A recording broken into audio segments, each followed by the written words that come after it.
날마다 솟는 샘물과 함께하는 오늘의 큐티 시간입니다. 3월 25일 금요일, 오늘의 말씀은 시편 119편 81절에서 96절 말씀입니다. 나의 영혼이 주의 구원을 사모하기에 피곤하오나 나는 주의 말씀을 바라나이다. 나의 말이 주께서 언제나 나를 안위하실까 하면서 내 눈이 주의 말씀을 바라기에 피곤하니이다. 내가 연기 속에 가죽 부대같이 되었으나 주의 율례들을 잊지 아니하나이다. 주의 종의 날이 얼마나 되나이까. 나를 핍박하는 자들을 주께서 언제나 심판하시리이까. 주의 법을 따르지 아니하는 교만한 자들이 나를 해하려고 웅덩이를 팠나이다. 주의 모든 계명들은 신실하니이다. 그들이 이유 없이 나를 핍박하오니 나를 도우소서. 그들이 나를 세상에서 거의 멸하였으나 나는 주의 법도들을 버리지 아니하였사오니 주의 인자하심을 따라 나를 살아나게 하소서. 그리하시면 주의 입의 교훈들을 내가 지키리이다. 여호와여, 주의 말씀은 영원히 하늘에 굳게 섰사오며 주의 성실하심은 대대에 이르나이다. 주께서 땅을 세우셨으므로 땅이 항상 있사오니 천지가 주의 규례들대로 오늘까지 있음은 만물이 주의 종이 된 까닭이니이다. 주의 법이 나의 즐거움이 되지 아니하였다면 내가 내 고난 중에 멸망하였으리이다. 내가 주의 법도들을 영원히 잊지 아니하오니 주께서 이것들 때문에 나를 살게 하심이니이다. 나는 주의 것이오니 나를 구원하소서. 내가 주의 법도들만을 찾았나이다. 악인들이 나를 멸하려고 엿보오나 나는 주의 증거들만을 생각하겠나이다. 내가 보니 모든 완전한 것이 다 끝이 있어도 주의 계명들은 심히 넓으니이다. 새로운 아침입니다. 엘 올람, 하나님은 영원하신 분이십니다. 사람은 누구나 지칠 수 있습니다. 그리고 괴로움 가운데 낙심하여 절망할 수도 있습니다. 특별히 그 문제가 다른 누군가와 연관된 부분이라면 더 힘들 수도 있습니다.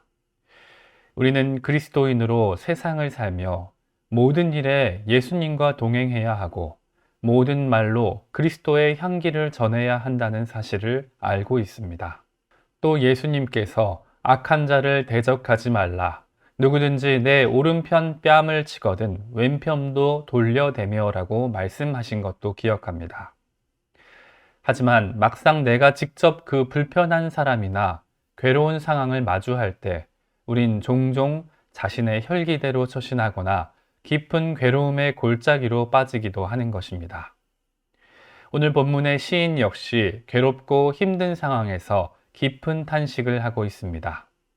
간략하게 훑어보기만 해도 피곤과 핍박과 멸망과 웅덩이와 고난과 같은 단어들이 여러 번 반복되어 있습니다.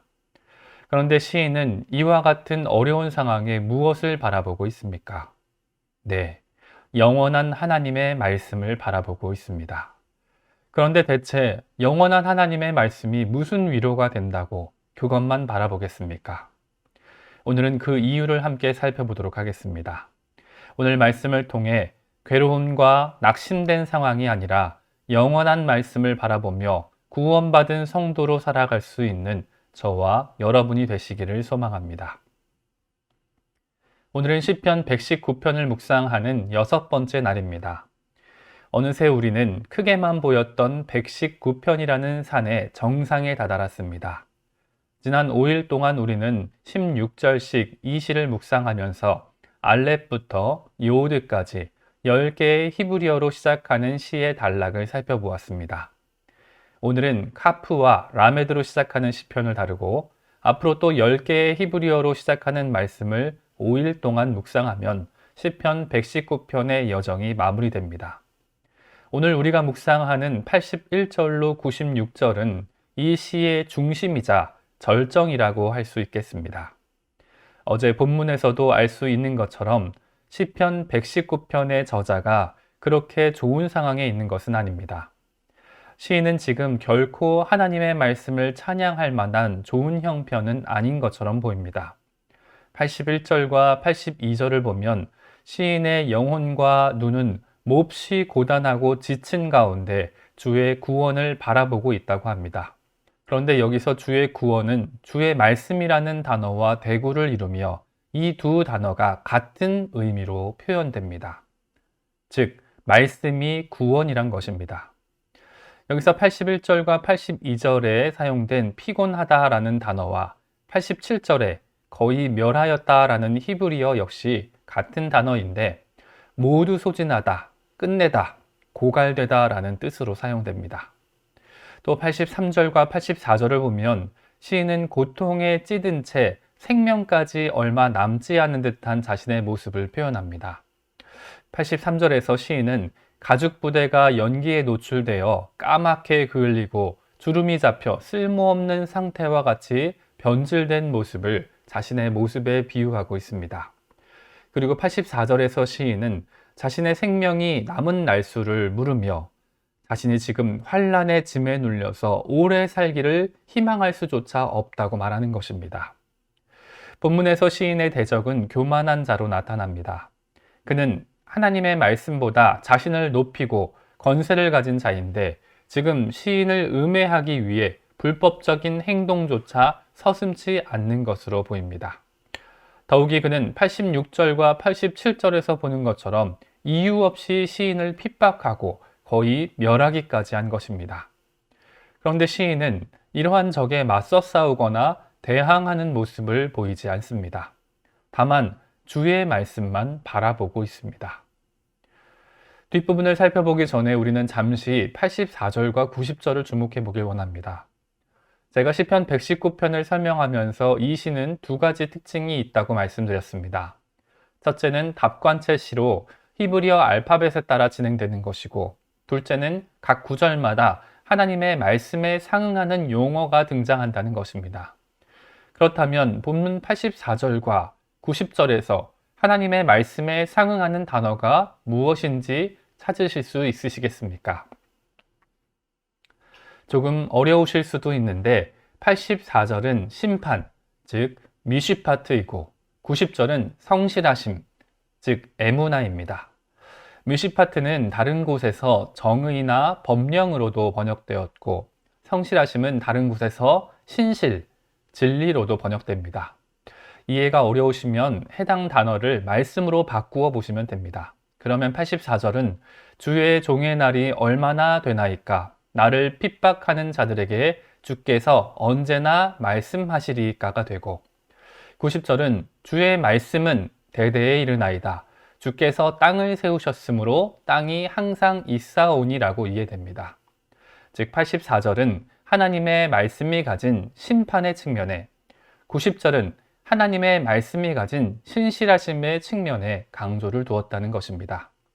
그중 오늘 시편 단락에서 시인이 가장 강조점을 두고 있는 말씀의 특성은 말씀의 영원성입니다. 89절과 90절, 91절과 93절, 96절을 보면 하나님의 말씀의 영원함과 그 말씀의 지속적인 영향력이 표현됩니다. 92절과 이 시의 앞부분인 24절을 통해 우린 시인이 하나님의 말씀을 즐거워하는 것을 알게 됩니다. 81절로 94절에 기록된 것처럼 시인에게 주의 말씀은 구원 그 자체이기 때문입니다. 119편의 저자는 이 시의 중심에서 영원한 말씀을 찬양하고 있는 것입니다. 마지막으로 95절에 나타난 생각하나이다 라는 단어를 주목하길 원합니다. 이 단어의 히브리어 어원은 빈입니다. 이 빈이라는 단어를 꼭 기억하시길 바랍니다. 본문은 이를 생각하다로 번역했지만 사실 이는 단순히 머리에 떠올리는 것을 의미하는 단어가 아닙니다. 이 단어는 독특하게도 눈으로 볼 때, 귀로 들을 때, 손으로 만질 때, 입으로 맛볼 때 모두 사용할 수 있는 단어이기 때문입니다. 저자는 빈이라는 단어를 하나님의 말씀과 연결함으로 그 말씀을 자기 온 몸과 마음으로 체험하고 이해하며 통찰하고 깊이 깨닫기를 바란 것입니다. 오늘 말씀을 마무리합니다. 오늘 우리는 시편 119편의 가장 가운데 단락이자 절정이라 할 수 있는 81절로 96절의 말씀을 살펴보았습니다. 시인은 내면으로부터 소진되고 피곤한 현실, 외부로부터의 핍박과 고난의 상황을 섬세한 언어로 묘사하고 그럼에도 자신은 하나님의 말씀만 생각하겠다 선언합니다.